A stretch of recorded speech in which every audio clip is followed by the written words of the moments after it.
El mensaje, que al instante se convirtió en citas, no necesitaba en absoluto un barniz diplomático. No buscaba aparecer en los titulares de los periódicos occidentales ni en los de las influyentes agencias. No, simplemente sonó fuerte, audaz, desafiante, sin la menor consideración por aquellos que aún intentan hacerse pasar por indispensables. Y no fue un gesto de reconciliación, ni siquiera un pinchazo al orgullo. Fue, más bien, un sonoro escupitajo en la cara de todo ese teatro hipócrita de la corrección política que se ha estado representando desde 2022, en el telón de fondo de la huida ostentosa de empresas de un vasto mercado oriental. Porque ahora Rusia ya no es solo una plataforma comercial a la que se accede con un clic. No, ahora es un sujeto con dientes, con memoria y con sus propias reglas claras. El presidente ni siquiera se molestó en usar metáforas complejas. Todo fue extremadamente claro, conciso y comprensible. Son unos tontos los que se fueron del mercado. No tienen nada más que esto. Ese fue todo el análisis. Sin diplomáticos, portavoces ni discursos pulidos. Solo hechos desnudos. Aquellos que, en pánico, tomaron sus maletas, subieron a aviones, cerraron oficinas, abandonaron la producción y escribieron publicaciones pomposas en redes sociales sobre su alta posición moral, ahora, probablemente, están sentados frotándose las manos en silencio, esperando regresar. Las empresas occidentales están regresando. Y Rusia no las recibe como antes. Atrás quedó la sonrisa cordial de principios de los 2000, cuando se luchaba por cada inversor como por un soplo de aire fresco, ofreciendo contratos como el café de la mañana en la cama. Ahora la sonrisa es diferente, entrecerrando los ojos, con análisis y una calculadora en la mano. Porque la verdad es simple, cuando se fueron, golpearon puertas, gritaron sobre principios y participaron en un flashmob colectivo. Las fotografías de escaparates vacíos se convirtieron en la nueva tendencia de la ética corporativa. Pero he aquí el problema, los mercados se contrajeron, los ingresos cayeron, los presupuestos se desmoronan y las acciones se desplomaron. Y Moscú, de repente, volvió a parecer atractiva.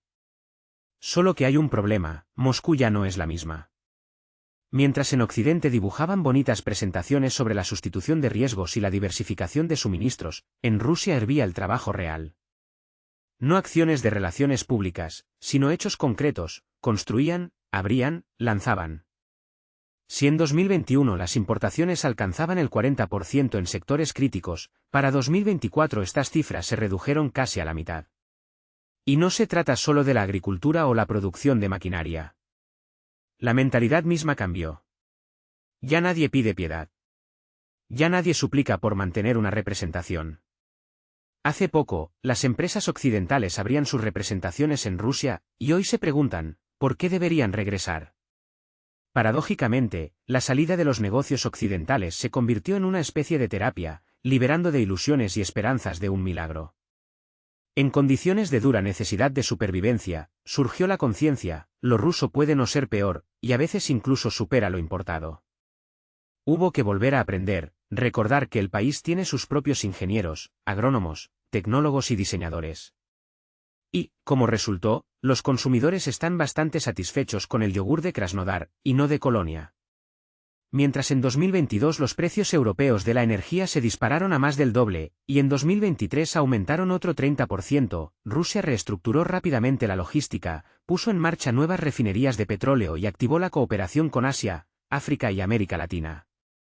Los que se fueron esperaban dejar un terreno arrasado, pero en su lugar despejaron el espacio para el desarrollo de otros actores. Y así, 3 años después, muchos, probablemente, han calculado las pérdidas y se han dado cuenta de su error. Ahora el regreso parece tentador, pero ¿cómo hacerlo? Se desea, pero ¿cómo? Una pregunta suspendida en el aire. Más precisamente, un enjambre de preguntas que requieren respuesta. ¿A quiénes sacrificaron entonces? ¿Qué escribieron en los informes que enviaron hacia arriba? ¿Qué propaganda transmitieron en los sitios web oficiales, convenciendo a todos de su infalibilidad? ¿Qué les dijeron a sus accionistas sobre Rusia, pintando cuadros sombríos y pronosticando un colapso inminente? Y lo más importante, ¿qué ofrecerán a cambio? ¿El vacío? ¿La ruina? ¿La traición? Se sabe que para 2024, El volumen de inversión extranjera en Rusia se redujo casi 3 veces en comparación con los tiempos anteriores a la crisis. 3 años, toda una era de cambios. En cambio, aumentó la cuota de capital local, el emprendimiento interno y la cooperación interregional. Y eso no es todo. Se intensificó la expansión de países de Asia, Oriente Medio y la CEI. Nuevos horizontes, nuevas oportunidades. Aquellos que antes estaban a la sombra de los gigantes globales, ahora ocupan la primera línea y, hay que decirlo, se sienten bastante bien. Resulta que se puede vivir sin una indicación del otro lado del océano. En tales condiciones, Occidente ya no es un factor de desarrollo, sino más bien una molesta llamada del pasado. Un recordatorio de tiempos de dependencia y humillación. Y así es como se le habla ahora, desde una posición de fuerza y confianza en sí mismo. El presidente recordó cómo en 2018, los agricultores rusos pidieron que no se les abrieran las puertas de nuevo, porque se colarían con todo el cuerpo, dijo entonces uno de los participantes en la reunión. Y no era solo una metáfora. Se colarían con sus subvenciones, créditos, lobistas, certificados internacionales y la costumbre de imponer reglas. Reglas ajenas, estándares ajenos, un juego ajeno. Pero ahora Rusia juega con sus propias reglas. Y esto es solo el principio, amigos. Lo que viene es más interesante. Durante muchos años, los agricultores rusos se enfrentaron a enormes dificultades para ocupar un lugar digno en el mercado. Mientras ellos luchaban por cada escaparate, las corporaciones occidentales compraban silenciosamente espacios comerciales, llenándolos con manzanas polacas, queso francés y salchichas italianas.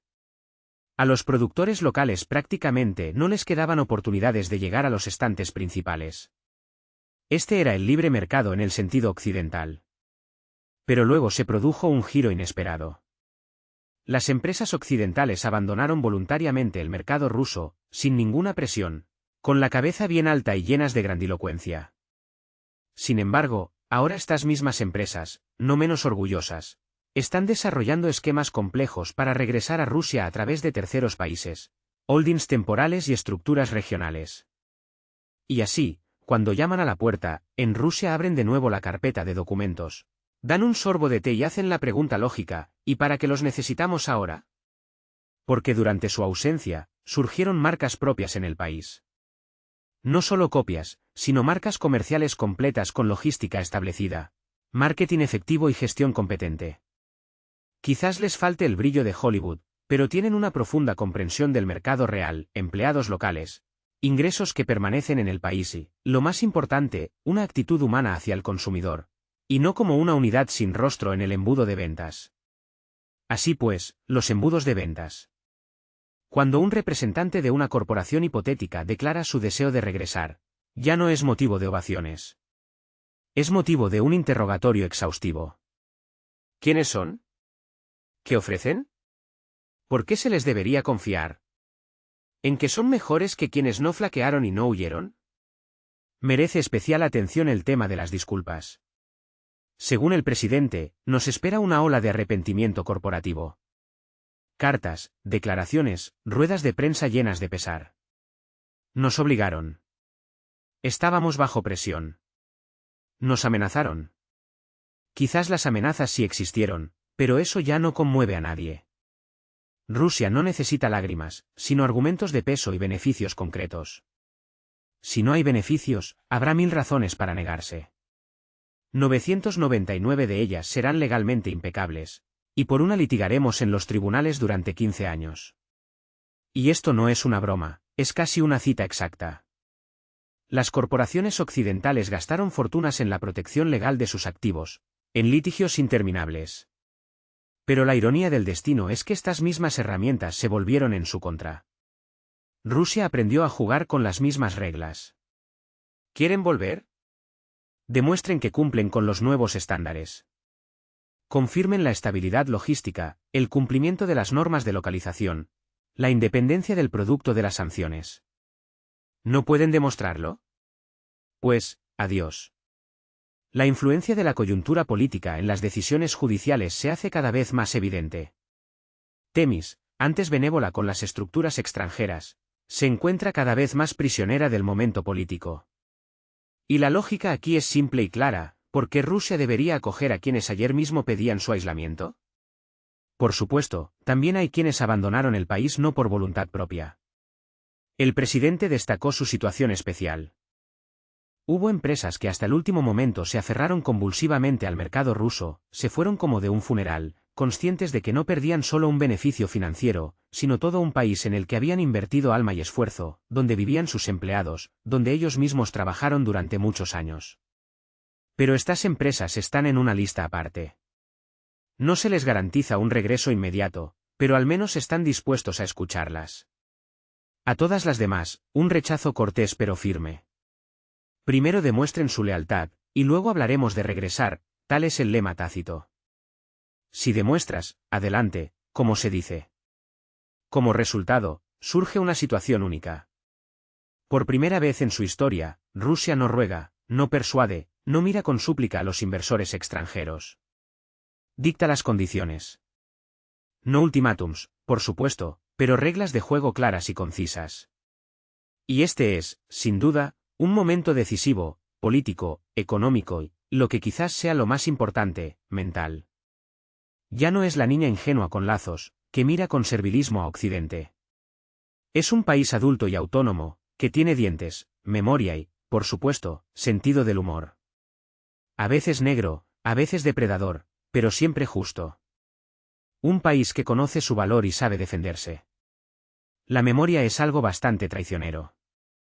Especialmente cuando se trata de un Estado que de repente deja de ser conveniente para todos. Rusia ya no es un intermedio en la obra de la globalización occidental.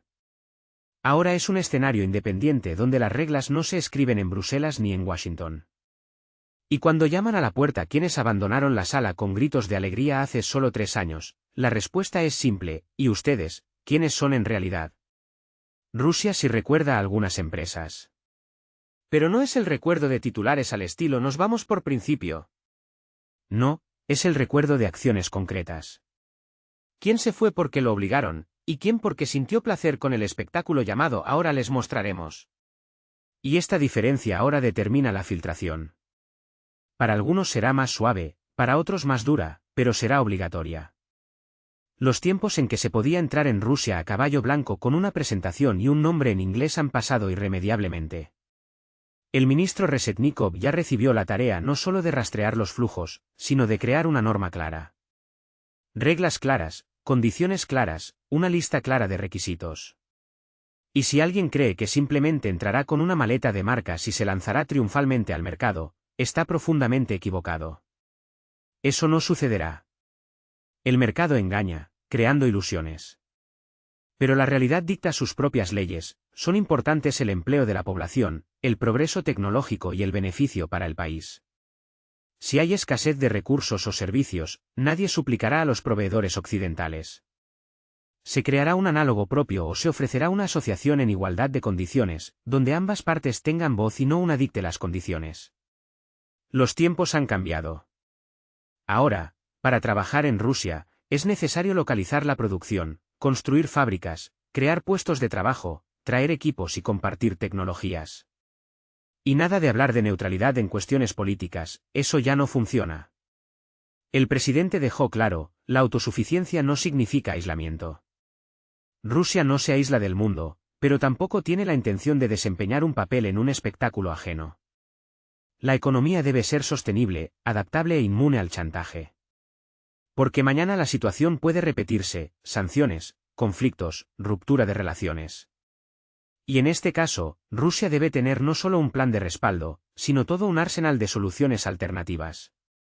En este contexto, la frase que se extendió como un rayo por los titulares de los principales medios de comunicación mundiales sonó con una precisión letal: lo están haciendo en su propio perjuicio, idiotas. El nivel de diplomacia, por supuesto, deja mucho que desear, pero el nivel de significado es simplemente abrumador.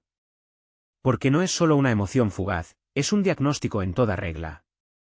Reflexionen: invertir miles de millones de dólares en sanciones para, al mismo tiempo, perder mercados de venta colosales, eso ya no es política, es una idiotez desmedida en su manifestación clásica. Es como en un arrebato de ir a romper tu propio smartphone y luego sorprenderte sinceramente de por qué ahora es imposible pedir un taxi. Este sarcasmo del presidente no es solo una figura retórica ingeniosa, es una nueva estrategia.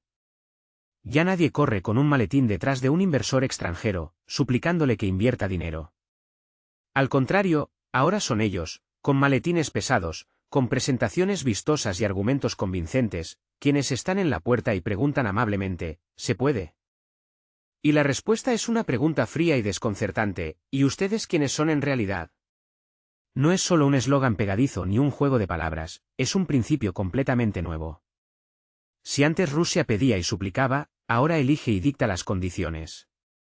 Antes explicaba su posición de forma larga y detallada, ahora simplemente impone los hechos. Y si a alguien esto le choca y lo sume en la confusión, es mejor que salga a la calle. Respire hondo y admita honestamente, el viejo modelo de orden mundial ha terminado irrevocablemente. Las viejas reglas ya no funcionan aquí. Hemos llegado, por favor, liberen el mercado. En el escenario mundial rige una regla estricta, no basta con pedir que abran el mercado. Es fundamental demostrar el propio valor, convencer de por qué precisamente a ese productor se le debe permitir la entrada. Y, hay que admitir, esta lección resultó muy costosa. En 2022, cientos de empresas abandonaron el país con estrépito. Cerca de 500 marcas, desde gigantes automotrices hasta fabricantes de galletas, cesaron sus operaciones. La infraestructura, construida durante años, quedó destruida. Muchos dudaron, temiendo que el país no lo superaría, que la decisión había sido errónea. Pero Rusia no solo resistió, se transformó. La economía se adaptó a las nuevas condiciones, el mercado se depuró del exceso de importaciones. La producción nacional recibió el oxígeno tan necesario para su desarrollo. Y en este espacio liberado llegaron nuevos actores. Algunos de Asia, otros de países vecinos, y algunos de la propia Rusia. Es importante recordar cómo ya en 2018 y 2019, los agricultores rusos advertían, no los dejen volver, nos aplastarán con sus subsidios. Muchos funcionarios de entonces se encogían de hombros, diciendo que el mercado se regularía solo. Pero los agricultores tenían razón, un lugar en el estante es una cuestión de supervivencia.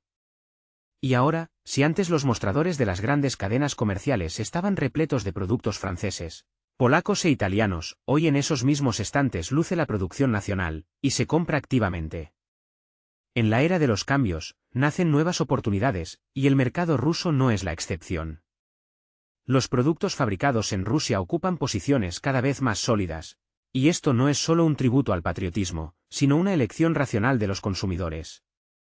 Las investigaciones muestran que más del 72% de los compradores prefieren las marcas rusas. ¿Por qué? La respuesta es simple, calidad adecuada, precio justo y amplia disponibilidad. Cuando Alexei Repik habla de la aparición de cientos de nuevas marcas, no son palabras vacías, sino estadísticas confirmadas. Solo en 2023, se registraron en Rusia más de 1000 nuevas marcas comerciales en la industria alimentaria y ligera. La industria del mueble muestra un crecimiento impresionante, un 27% en comparación con el año anterior a la crisis, 2021. ¿Y quién dijo que los muebles rusos no pueden competir en el mercado mundial? Los fabricantes bielorrusos y rusos no solo satisfacen la demanda interna, sino que también exportan activamente sus productos a países de Asia Central, Oriente Medio e incluso a Europa, utilizando esquemas logísticos alternativos. Según el presidente, al mercado ruso están entrando actores que antes ni siquiera consideraban esa posibilidad.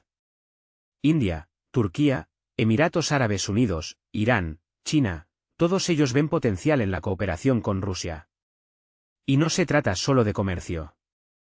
Empresas conjuntas, intercambio de tecnologías, localización de la producción. Estas son las nuevas formas de asociación que benefician a todos los participantes. Quienes saben negociar en igualdad de condiciones, perciben la coyuntura y la utilizan en su propio interés.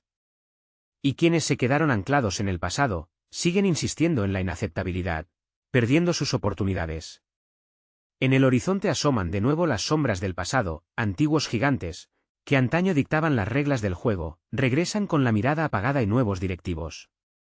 Llaman tímidamente a la puerta, preguntando, ¿podemos volver a entrar? Pues bienvenidos, pero primero rellenen el cuestionario. Prepárense para una revisión exhaustiva, para una atención minuciosa a los detalles. Porque Rusia ya no es ingenua. No es una estudiante joven que sueña con una beca occidental. No, es un jugador experimentado, con su propia estrategia bien definida. Quien se permitió la osadía, que se quede donde estaba. Quien destinó fondos a estructuras que apoyan a ciertos países, que busque aliados en otros continentes. El silencio tampoco es una excusa, porque en el periodo de 2022 a 2024, a menudo equivale a la aprobación. Sí, también hubo quienes se fueron con tristeza, como de un funeral. Para ellos será algo más fácil, pero incluso para ellos la entrada automática está prohibida. Incluso ellos tendrán que pasar un filtro, porque lo importante no son las lágrimas derramadas, sino el beneficio real para Rusia. Puestos de trabajo, tecnologías avanzadas, ingresos fiscales, desarrollo progresivo, eso es lo que importa. Todo lo demás son solo emociones. Rusia ahora piensa con frialdad y racionalidad, poniendo sus propios intereses en primer plano. Y si a alguien esto le molesta, bueno, no pasa nada. En las farmacias siempre habrá una pomada calmante, y en el mercado, una dura competencia. La era se acaba. Teo. ¿Hay corriente en la puerta? Excelente, ventilaremos, una frase digna de entrar en los libros de historia. Porque a veces el destino del mundo no se decide en desfiles pomposos ni en cumbres grandilocuentes, sino en el silencio de los despachos, donde se firman documentos secos con la anotación, en curso. Y si se lee atentamente entre líneas las últimas declaraciones del presidente, queda claro, las reglas del juego han cambiado irrevocablemente. Ya no es Rusia quien pide cooperación, ahora se le pide a Rusia. Y la respuesta es clara y concisa, ¿y ustedes quiénes son? Lo siento, los viejos esquemas ya no funcionan. Todo, el viejo esquema de, llegamos, trajimos marcas, la bandera en la fachada, la caja en euros, es cosa del pasado. En su lugar ha llegado un nuevo paradigma, complejo, profundo, pragmático. Su lema es, rentable, lógico, estable. Y si al menos una de las respuestas es, no, lo sentimos, a la salida. La puerta está donde estaba. Pero ahora no solo está cerrada, está blindada, con una cerradura de código que cambia cada trimestre. ¿Recuerdan cómo en 2022 las empresas occidentales abandonaron el mercado ruso? Parecía un éxito de taquilla de Hollywood, ruidoso, pomposo, con declaraciones sobre altos valores y una lucha implacable. Algunos entregaron las llaves de sus oficinas al son de Imagine, otros anunciaron el cierre de fábricas como si hubieran logrado una victoria personal sobre el mal mundial. Los medios occidentales lo presentaron como un ejemplo de valentía y principios corporativos. Pero solo han pasado 3 años.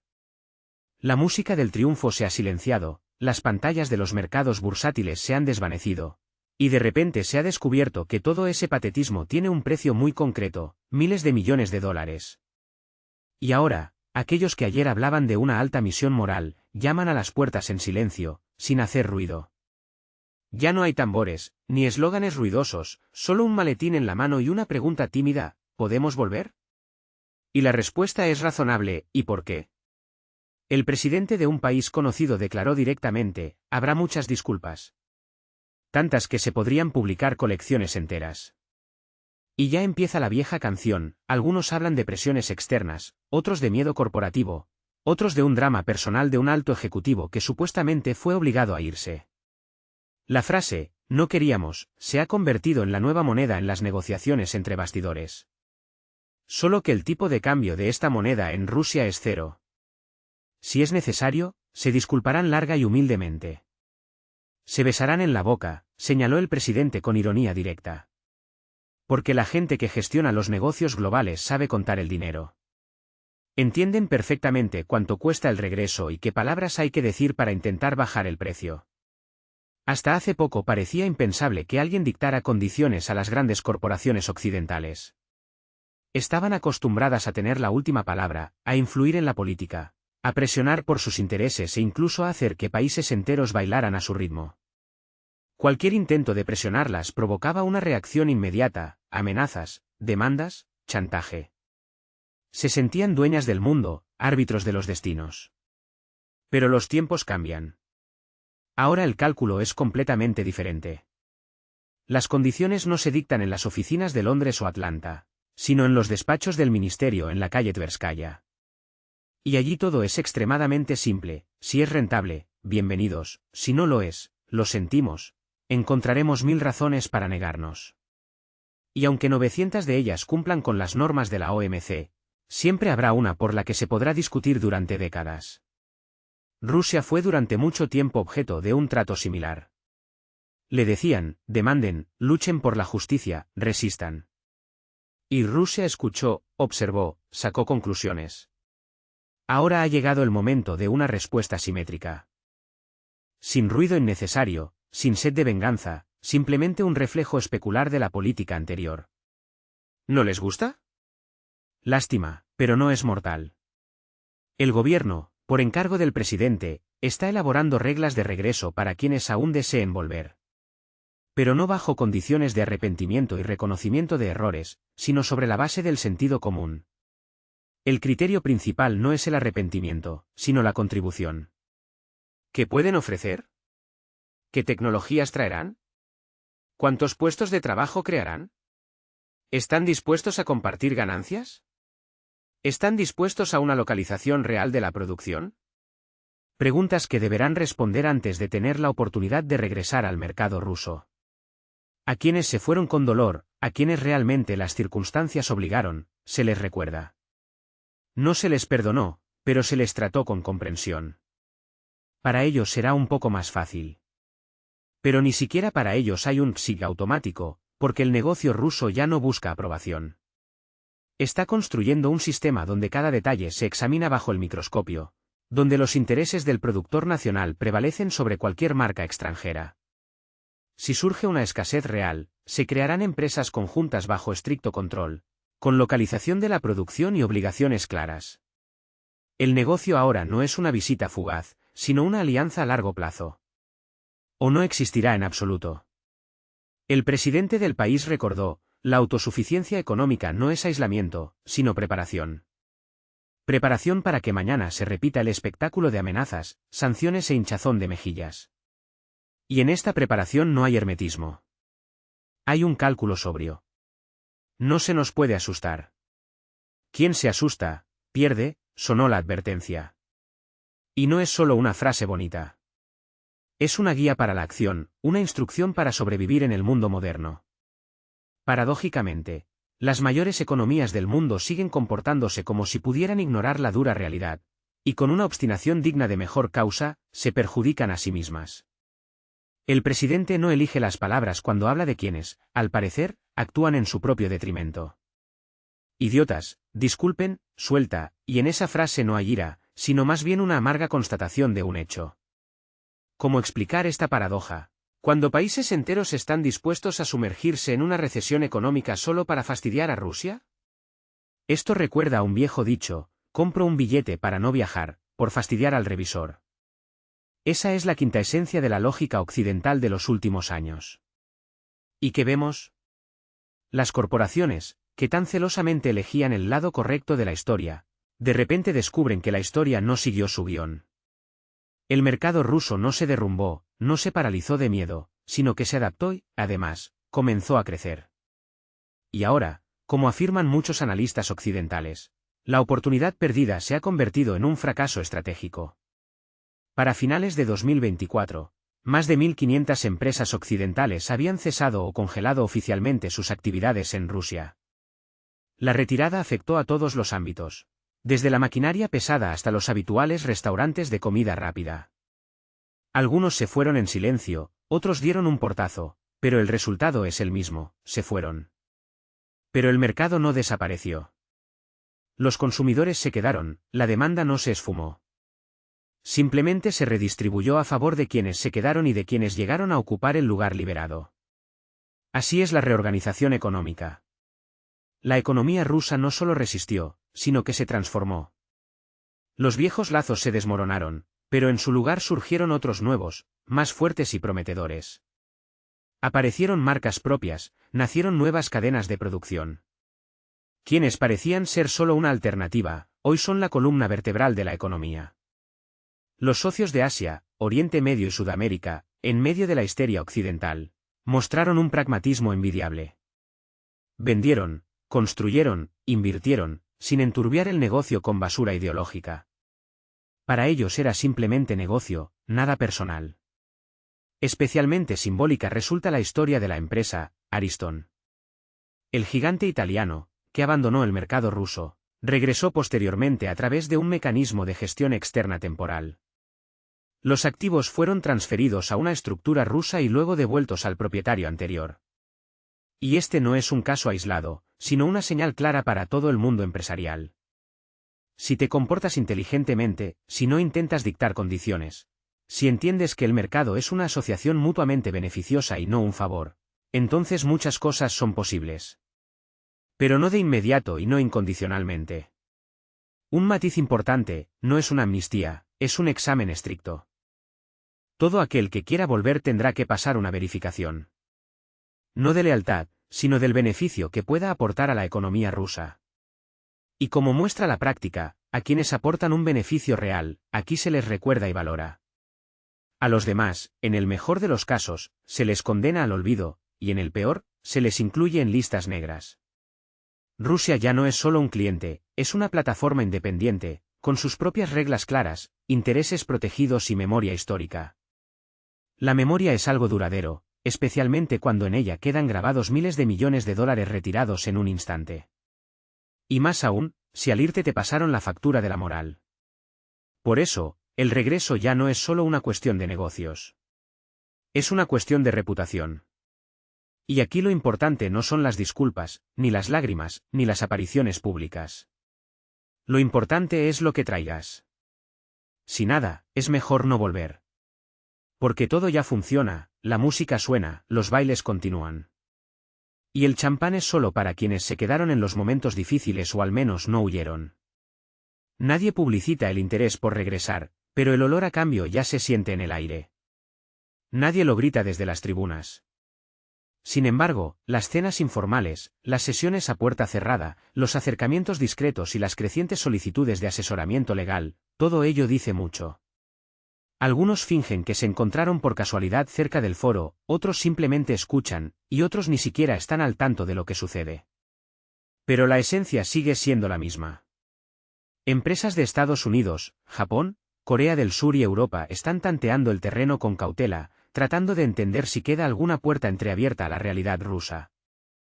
El panorama de la salida de las empresas occidentales de Rusia distó mucho de ser inequívoco.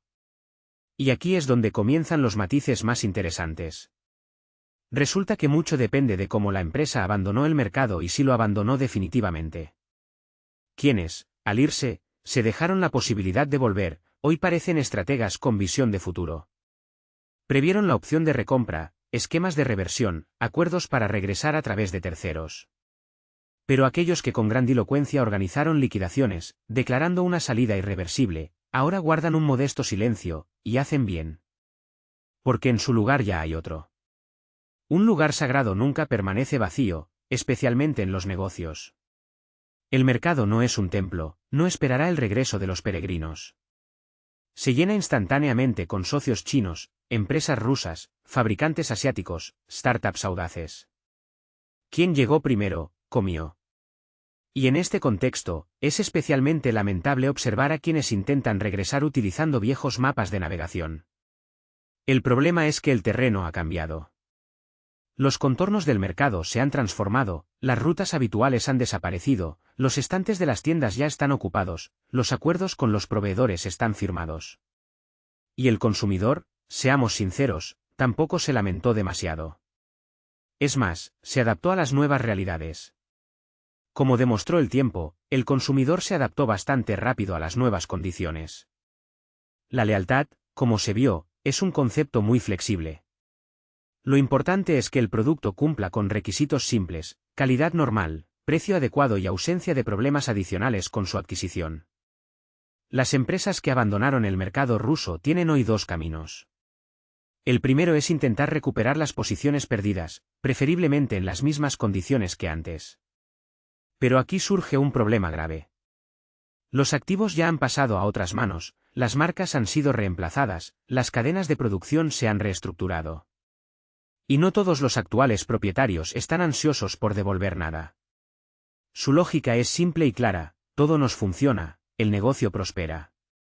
¿Por qué deberíamos cambiar algo? El segundo camino es la cooperación, la participación en proyectos conjuntos, una modesta participación en una nueva empresa. Pero ya no en el papel de líder, sino como socio menor. Y esto es, quizás, lo máximo a lo que se puede aspirar. Aquellos que mantuvieron algún tipo de vínculo legal, que no quemaron todos los puentes detrás de sí, aún pueden intentar integrarse en la nueva realidad. Los demás tendrán que empezar de cero. Hay que empezar de nuevo. Sin embargo, no hay que olvidar que ya no es 2021. El mercado ha cambiado, han surgido nuevos actores y las relaciones entre ellos son diferentes. Hoy, para tener éxito, no basta con crear un libro de marca. La reputación pasa a primer plano. El mercado no recuerda logotipos, sino acciones. Se graba en la memoria quién se comportó como un socio fiable y quién intentó manipular.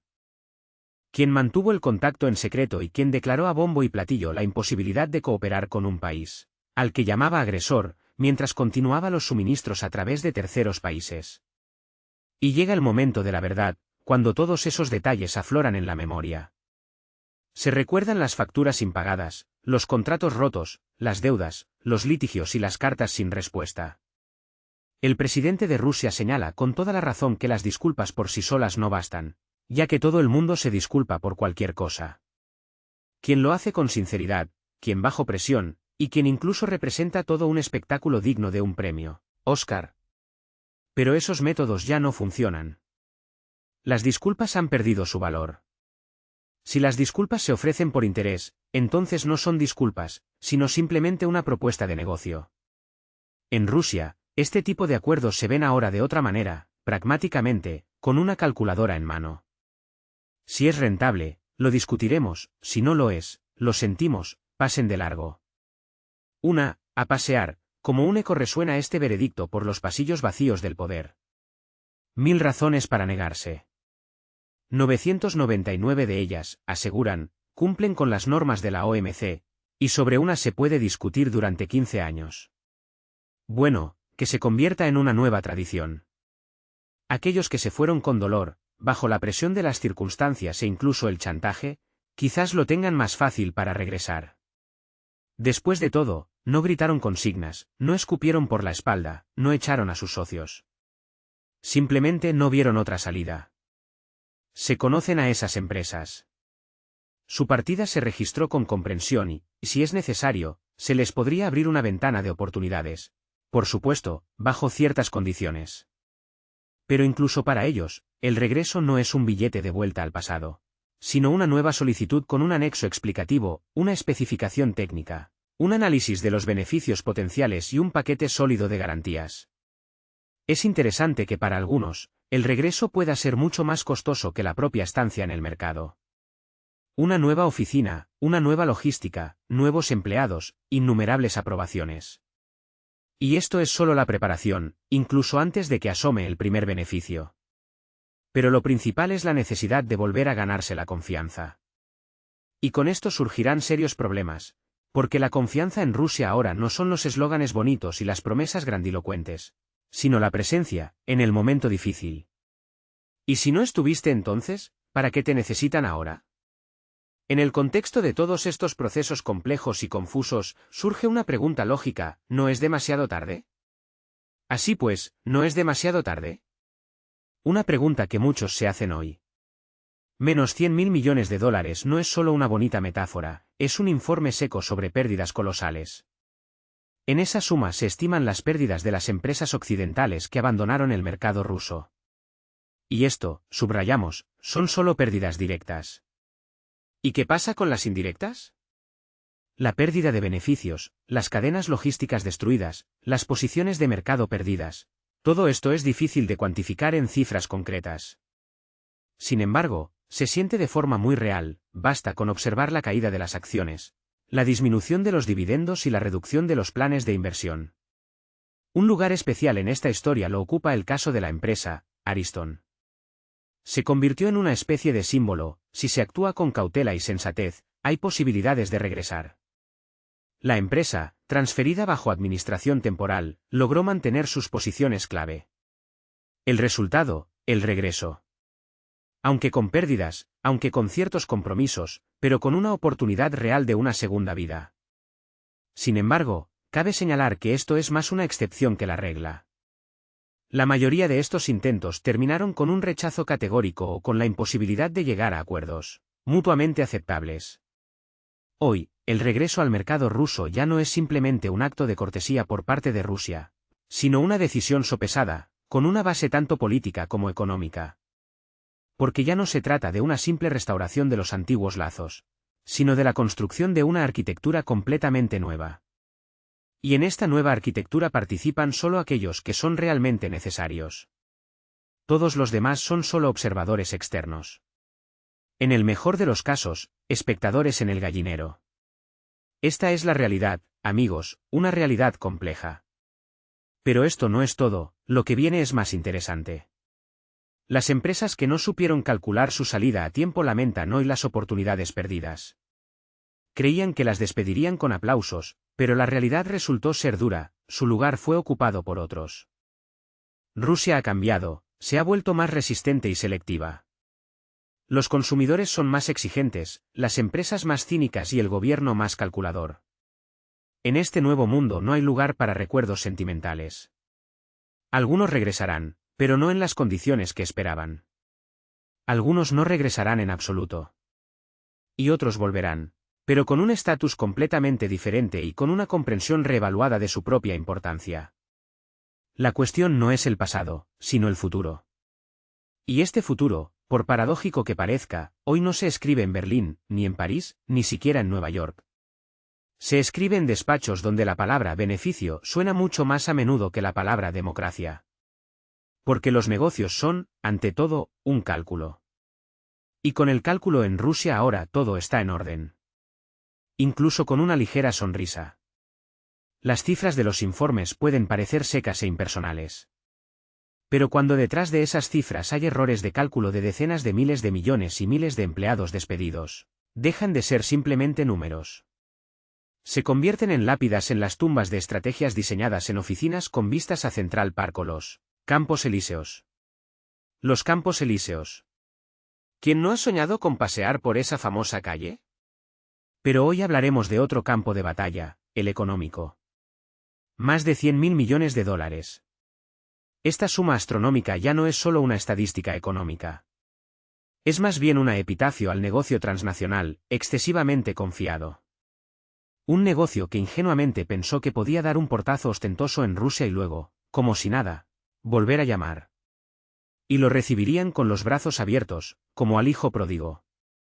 Pero, amigos, spoiler, el milagro no ocurrió. Un lugar especial en este desfile de errores lo ocupan las corporaciones estadounidenses. Esos 100.000 millones, invertidos en la economía rusa durante 2 décadas, ahora no se perciben como un activo valioso, sino como un archivo polvoriento. Irrecuperable e inútil para cualquiera. Por supuesto, algunos intentaron desesperadamente mantener algún tipo de presencia. Esconderse, operar a través de estructuras asociadas, emitir astutos poderes notariales, idear esquemas de gestión temporales. Pero la mayoría tuvo que desaparecer. Y cuanto más tiempo estuvieron ausentes, más claro se hacía, las reglas del juego habían cambiado drásticamente. Y los que se quedaron no solo sobrevivieron. Ocuparon las posiciones liberadas.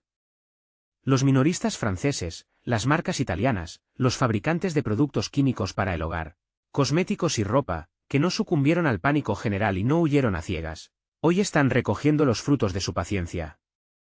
Trabajan, ganan y fortalecen sus posiciones en el mercado. Las empresas que mantuvieron su presencia en Rusia fortalecen sus posiciones.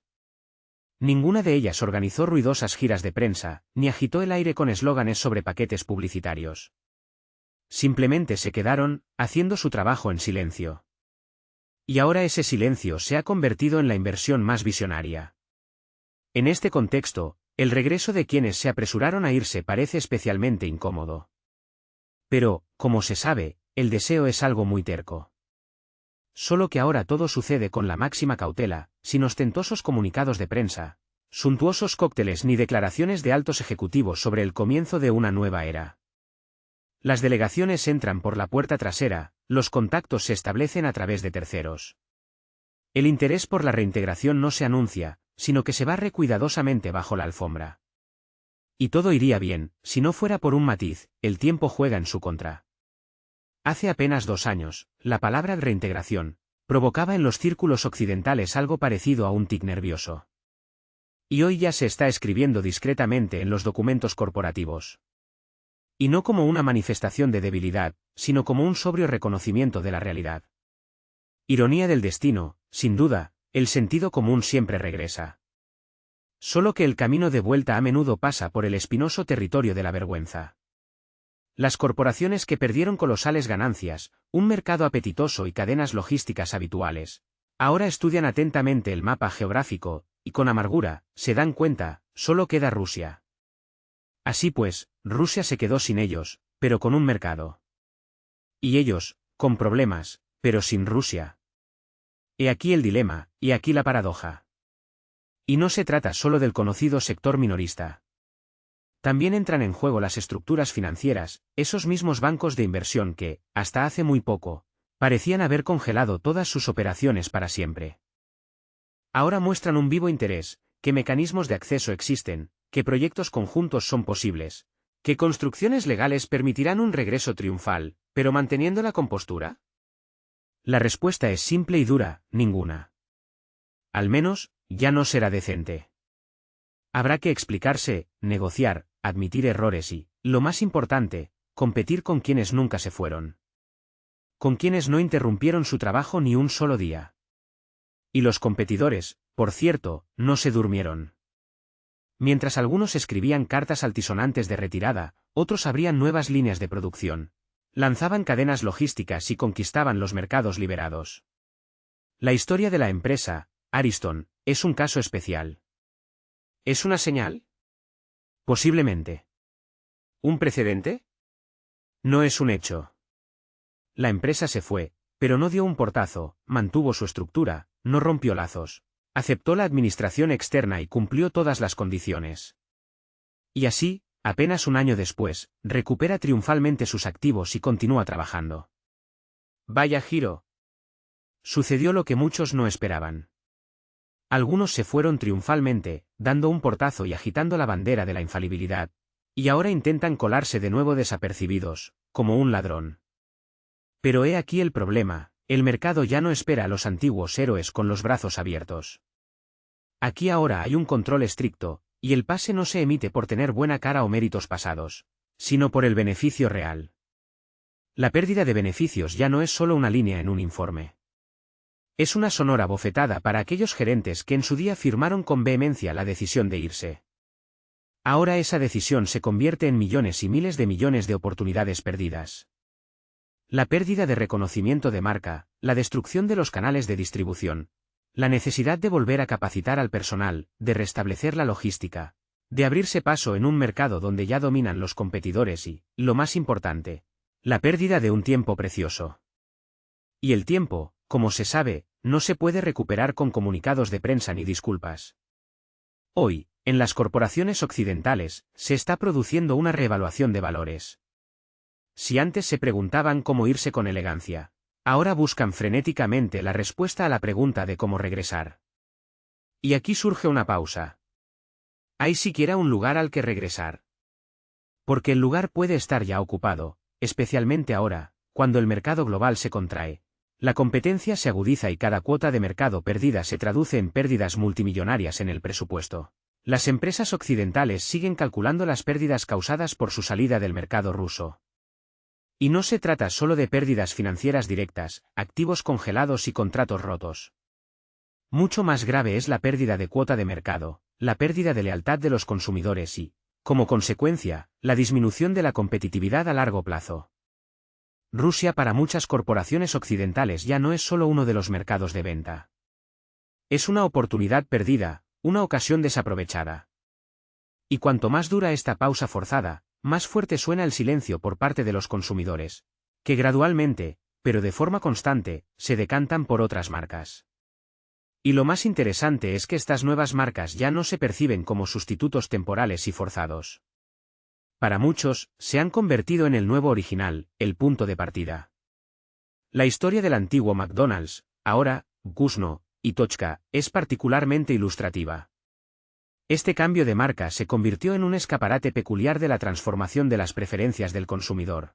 La estructura jurídica, que permitió a la parte estadounidense mantener la posibilidad formal de recomprar el negocio en varias décadas, hoy parece más bien un acto de fe desesperada en la memoria a largo plazo del consumidor. Teóricamente, tal recompra es, por supuesto, posible. Prácticamente, parece poco probable. Dentro de 10 años será una empresa completamente diferente, con otro menú, otra cultura corporativa, otro cliente. El segmento de la comida rápida no es un museo donde se exhiben piezas bajo cristal. Aquí la lealtad del consumidor se mide por la velocidad del servicio y la estabilidad del sabor.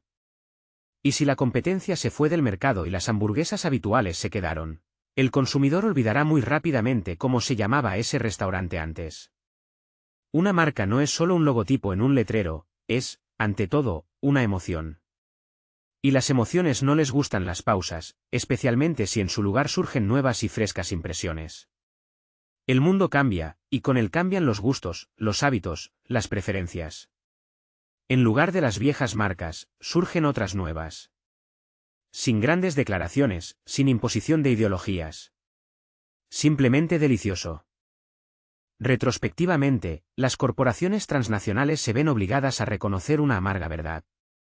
Las decisiones tomadas bajo la influencia de las emociones resultaron destructivas para sus negocios. El deseo de ponerse del lado correcto de la historia llevó a pérdidas catastróficas. El intento de castigar a Rusia se convirtió en un golpe a su propio bolsillo.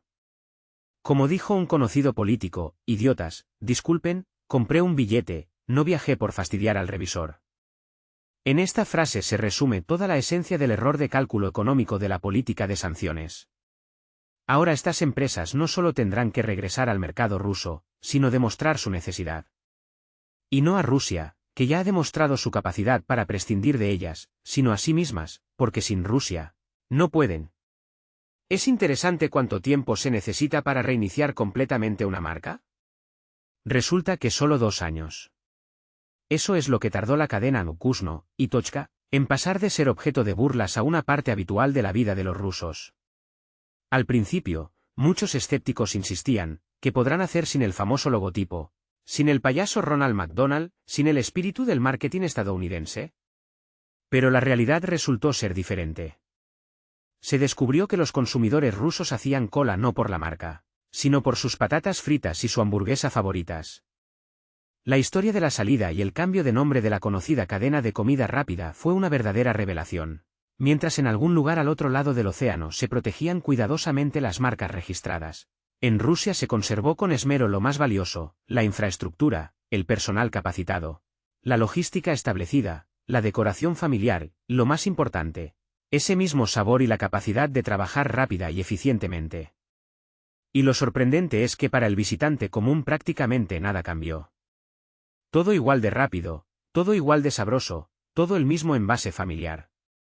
Resultó que la vieja y buena costumbre es más fuerte que cualquier marca. Que un logotipo es solo una imagen, nada más. Y si todo lo demás está en su lugar, entonces se puede ignorar esa imagen. La gente hizo su elección, y esa elección no fue a favor de quienes decidieron irse.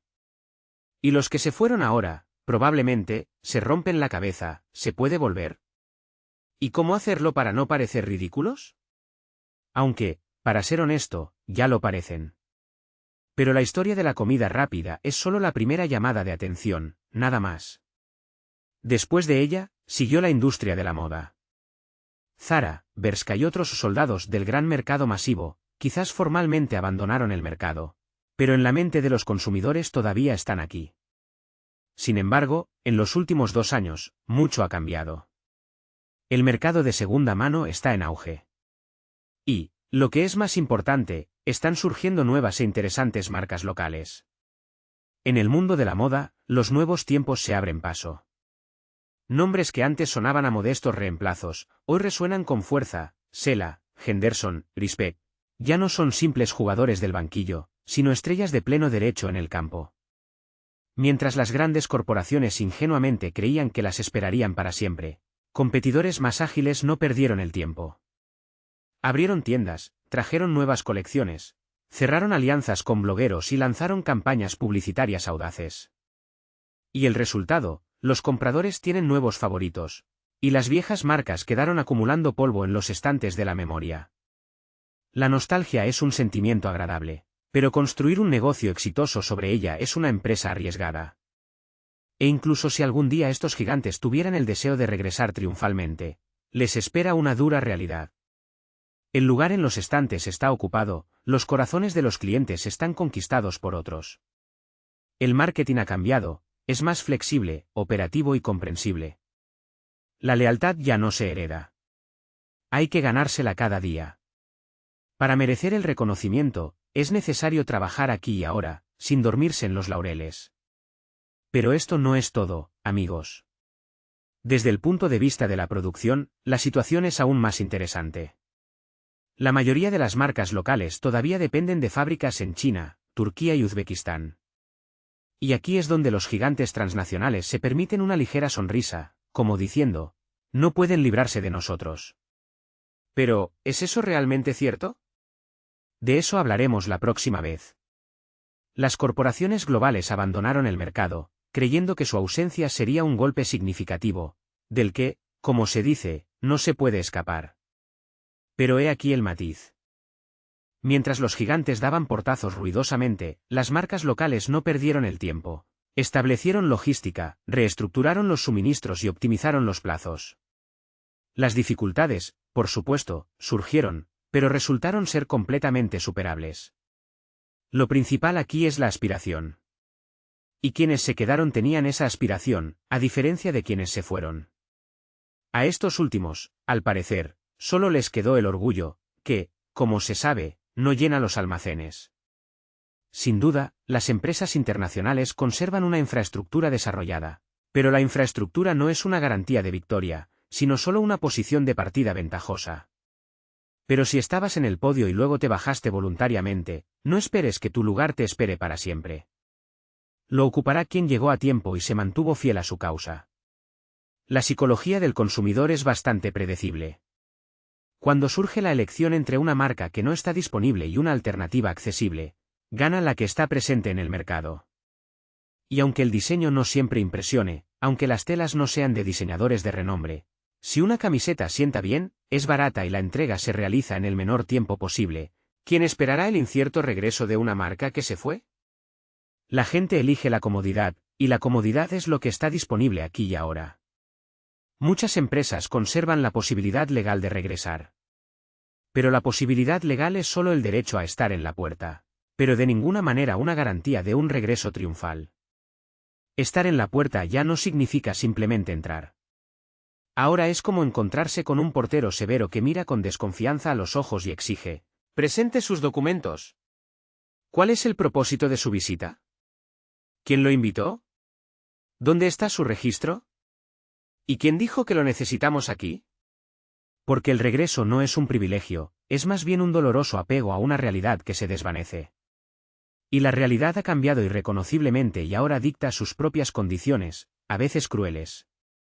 Los que se quedaron obtuvieron inesperadamente una ventaja. Reconocimiento, confianza, relaciones con socios establecidas, apoyo de los medios, una poderosa inercia de marketing, todo esto se está acumulando lenta pero seguramente en un capital sólido. Y cuanto más tiempo alguien se sienta en la famosa valla, esperando el momento, mayor se vuelve este capital. Y con él, crece también la barrera de entrada para quienes decidan regresar. Regresar después de 2 años ya es difícil. Después de 5 años, poco probable. Y después de 10, completamente inútil.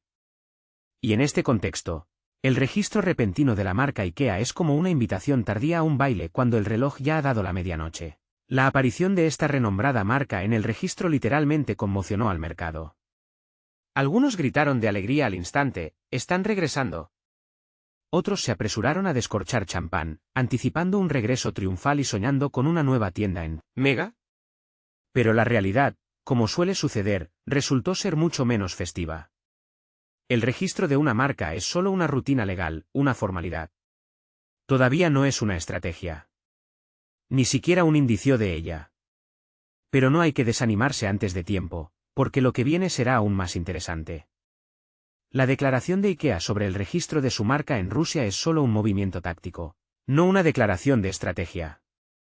Lo más probable es que sea un intento de asegurar un lugar, de fijar el nombre en un país donde la empresa alguna vez tuvo influencia, para que nadie más ocupe ese nicho.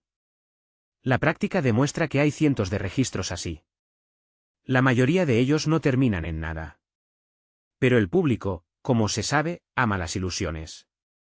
Especialmente si esas ilusiones huelen a pino sueco y a un armario barato. Un regreso real de IKEA no es solo la apertura de un almacén. Es un trabajo titánico, reconstruir la logística, coordinar las cadenas de suministro, resolver las formalidades legales, encontrar socios fiables. Y, lo más importante, asegurarse de que todavía los están esperando. Y con esto, precisamente, todo es mucho más complicado.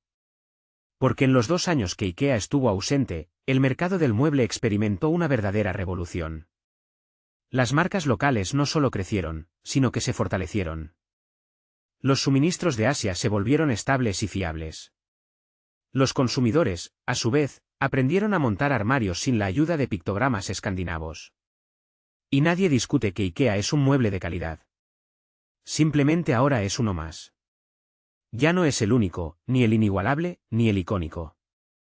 Sino solo un jugador potencial. En igualdad de condiciones con los demás, y quizás incluso con menos posibilidades. ¿Qué tenemos al final? Aunque en los pasillos se esté gestando un plan para el regreso de IKEA, en el escenario ya nadie la espera. El escenario está ocupado. El precio de la cuestión es el regreso. Y si hay un deseo sincero de volver, no basta con esperar, hay que trabajar activamente. Es importante no entregarse a los recuerdos, sino integrarse de nuevo en el sistema. No alardear de logros pasados, sino demostrar diariamente la propia valía en el presente. Porque el mercado moderno no valora los nombres sonoros, sino la capacidad de trabajar de forma rápida, clara e innovadora. Y en este contexto, la prueba más difícil para los que se fueron es darse cuenta de que el mundo no gira en torno a ellos. Rusia resistió, el mercado se transformó, y la gente aprendió a prescindir de los símbolos importados habituales. Ahora, si alguien decide regresar, tendrá que hacer cola, pero no en la caja, sino para captar la atención del consumidor. Y esto puede ser un descubrimiento doloroso para quienes estaban acostumbrados a los honores y la gloria, porque hoy la alfombra roja está extendida para otros, y quizás nadie espere su regreso. A veces las marcas se van con dignidad, con gratitud y una declaración abierta. Pero hay otros ejemplos, como IKEA. Una salida silenciosa, extraña, con justificaciones tardías y un silencio tras el cual solo se oye el sonido de los muebles empaquetados. IKEA fue una vez un símbolo de la globalización, y ahora se ha convertido en un símbolo de cómo no se debe abandonar un mercado si se tiene la intención de regresar. Algún día tenía que suceder. La pregunta es cuándo exactamente IKEA decidirá regresar triunfalmente a Rusia. Pero regresar ya no es un simple quiero, es un complejo enigma de preguntas, ¿dónde? ¿Cómo y no es demasiado tarde? Los activos de producción de IKEA en Rusia ya no pertenecen al consorcio sueco. Las fábricas se vendieron, las líneas de producción se desmantelaron, los almacenes cambiaron de propietario y las cadenas logísticas establecidas se desmoronaron como un castillo de naipes. Todo lo que se construyó durante años se convirtió en polvo. Regresar físicamente, por supuesto, es posible. Pero ahora habrá que empezar de cero, adquirir nuevas instalaciones, buscar contratistas fiables, formar un equipo de profesionales y reabrir oficinas. Bienvenidos a 2004, pero con la salvedad de las realidades económicas de 2025. Pero mientras IKEA reflexiona, los fabricantes de muebles rusos no solo sobrevivieron, sino que realizaron una verdadera revolución en la industria, cambiando por completo la percepción de sí mismos. Si antes la palabra muebles evocaba asociaciones con algo voluminoso, incómodo y hecho de forma artesanal en algún lugar cerca de Vorónezh, ahora todo ha cambiado. El segmento del mueble creció un 12% anual, y esto sin la participación de las corporaciones transnacionales. Marcas de las que nadie había oído hablar ayer, hoy exhiben con confianza sus productos en ferias, abren elegantes tiendas en centros comerciales, colaboran con diseñadores conocidos y ya no parecen una lamentable alternativa local. Se han convertido en actores del mercado independientes y seguros de sí mismos. IKEA se fue, pero los muebles se quedaron. Y, además, han mejorado. El mercado del mueble en Rusia se ha transformado. No se trata de seguir las tendencias de diseño globales, sino de una mejora significativa de la funcionalidad. Los fabricantes nacionales han prestado más atención a las necesidades de los clientes. A la gente no le importa una marca prestigiosa, sino la fiabilidad y la comodidad del mueble. Lo importante es que la cómoda quepa en un apartamento pequeño, sea fácil de montar y dure mucho tiempo. Las nuevas marcas tuvieron en cuenta estos deseos. Se centraron en crear productos prácticos que satisficieran las necesidades reales, y no en bonitas imágenes de catálogos.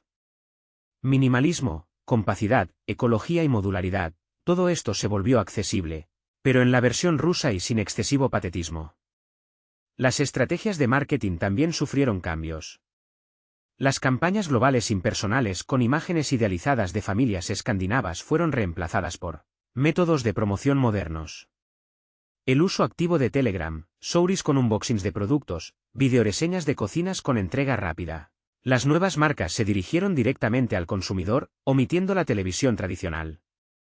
Y este enfoque encontró eco.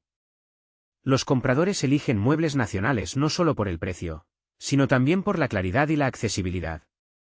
Es importante que, en caso de preguntas, se pueda obtener una consulta rápida, en lugar de esperar una respuesta del servicio de atención al cliente en el lejano Bruselas. Si IKEA alguna vez regresa a Rusia, tendrá que enfrentarse a un mercado completamente nuevo.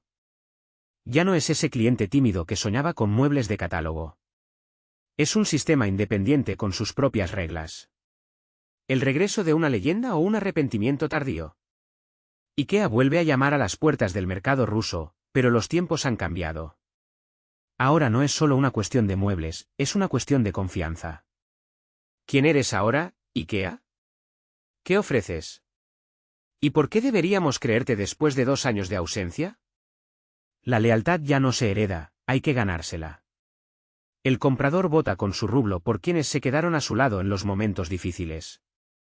Y aquí IKEA, por donde se mire, ya no está en una posición ventajosa. La antigua fórmula del éxito se ha resquebrajado. Antes, IKEA se imponía por el volumen de producción, las compras colosales y una logística bien engrasada. Esto le permitía mantener precios bajos. Pero ahora todo es diferente. La logística se ha encarecido, los suministros son inestables, la inflación se come los beneficios. ¿Y los fabricantes locales? No perdieron el tiempo. Aprendieron a hacer las mismas estanterías utilizando materiales rusos. La calidad no es inferior, y el precio es más bajo, no hay recargos por la marca ni por el costoso envío desde cerca de Cracovia. Si IKEA finalmente regresa, tendrá que demostrar de nuevo su valor. Explicar por qué sus productos son más caros. Un tornillo en forma de J, la posibilidad de alardear de conocer un nombre sueco, las instrucciones en imágenes, todo esto ya no inspira temor. Los tiempos han cambiado. El consumidor ya no se conforma con grandes declaraciones, exige concreción y respuestas a sus preguntas. Y eso no es todo, amigos. La generación de compradores ha experimentado una transformación. Aquellos que alguna vez admiraron el espíritu de IKEA, hoy muestran interés en la huella de carbono, el reciclaje de envases y los aspectos éticos de la producción. Mientras IKEA guardaba silencio, los competidores integraban activamente estos temas en su comunicación, y no en forma de aburridos archivos PDF para los accionistas, sino en un diálogo vivo con los clientes. La gente quiere saber el origen de los materiales, las condiciones laborales en la producción y la composición del plástico utilizado. La falta de respuestas a estas preguntas se convierte en un serio inconveniente para la empresa. Mientras IKEA guarda silencio, el mercado no se detiene. Nuevos showrooms, colaboraciones con socios y tiendas online aparecen como hongos después de la lluvia. Los marketplaces están conquistando activamente el mercado del mueble, y con bastante éxito. Los compradores ya no están dispuestos a perder tiempo en largos viajes por un taburete. Ahora basta con un par de clics, y el producto será entregado en pocos días. Y ahora, IKEA ofrece de repente muebles sin un montaje complejo, que consta de 64 pasos. Simplemente montado, simplemente instalado, simplemente funciona. El retraso en el regreso al mercado no solo conlleva riesgos, sino que ya está provocando pérdidas. Cada mes de ausencia es un golpe a la visibilidad de la marca y a su presencia en la vida cotidiana de los consumidores. La salida de IKEA, aparentemente, dejó un vacío abismal en el mercado de artículos para el hogar. Pero la memoria, como se sabe, es selectiva, especialmente cuando el consumidor es bombardeado diariamente con información. En una época en la que la lealtad se gana con un diálogo constante, y no con comunicados de prensa esporádicos, el silencio equivale al olvido. Y mientras unos guardaban silencio, otros actuaban. Los competidores no perdieron el tiempo, lanzaron planes de financiación ventajosos, crearon colecciones en colaboración con blogs populares, ofrecieron muebles a medida, establecieron la logística y atrajeron personal valioso. No solo parchearon agujeros, sino que construyeron un negocio nuevo y sostenible. Y ahora, ya no son actores temporales, sino participantes de pleno derecho en el mercado. Los compradores los recuerdan, asocian con ellos experiencias positivas y regresan, porque están aquí y ahora, mientras IKEA se ha convertido en una leyenda lejana. Por supuesto, se puede optar por el camino de menor resistencia, registrar la marca IKEA y esperar, con la esperanza de un milagro.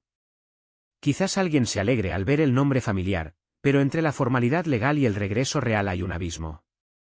Son miles de millones de rublos en inversiones, miles de empleados, una red ramificada de socios, una logística de almacén compleja, y lo más importante, la confianza perdida de los consumidores.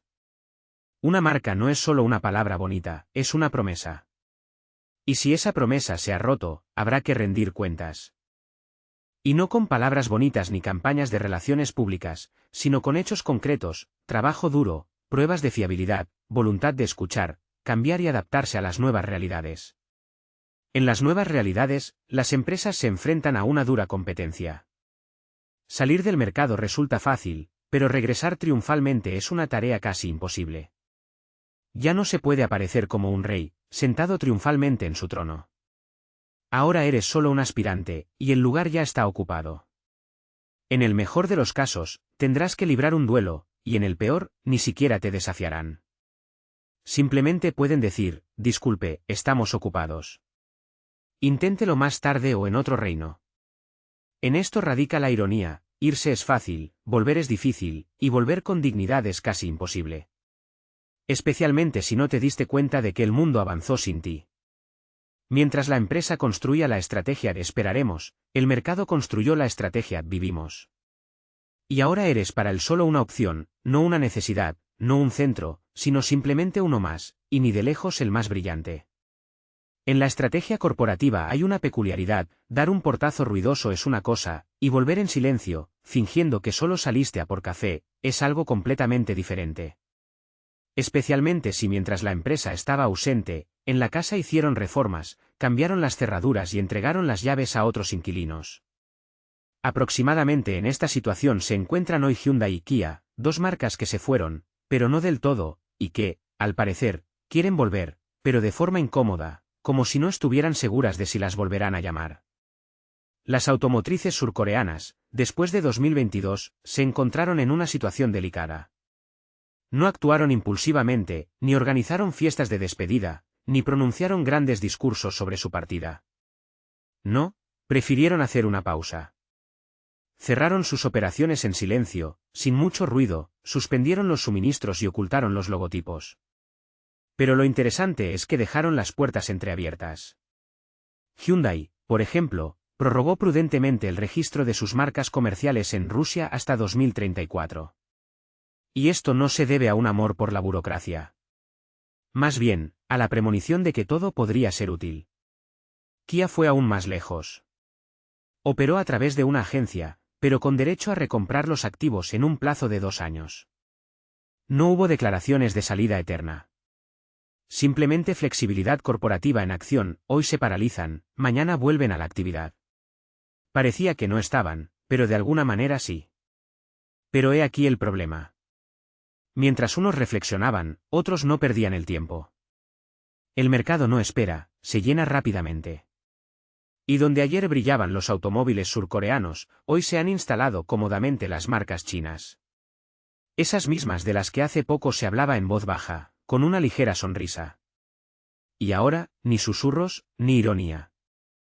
En las avenidas, una marcha segura, en los carteles publicitarios, logotipos familiares, y en los precios, cifras que despiertan el interés incluso de los compradores más calculadores.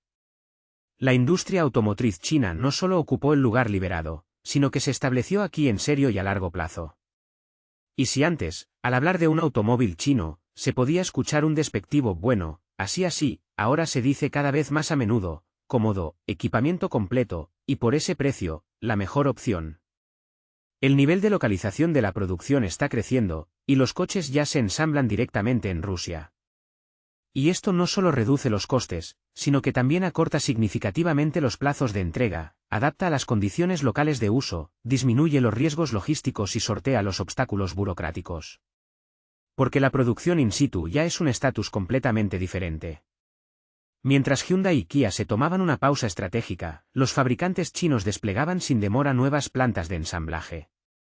Modelos que en 2019 solo se podían ver en exposiciones en Beijing, hoy lucen en los concesionarios de todo el país.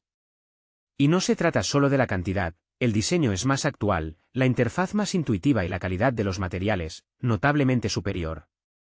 Últimamente, en el mercado automotriz ruso se observa una interesante tendencia, los automóviles chinos están conquistando cada vez más los corazones de los consumidores. Algunos expertos incluso han comenzado a compararlos con sus homólogos coreanos, y esta comparación, hay que decirlo, no siempre favorece a estos últimos.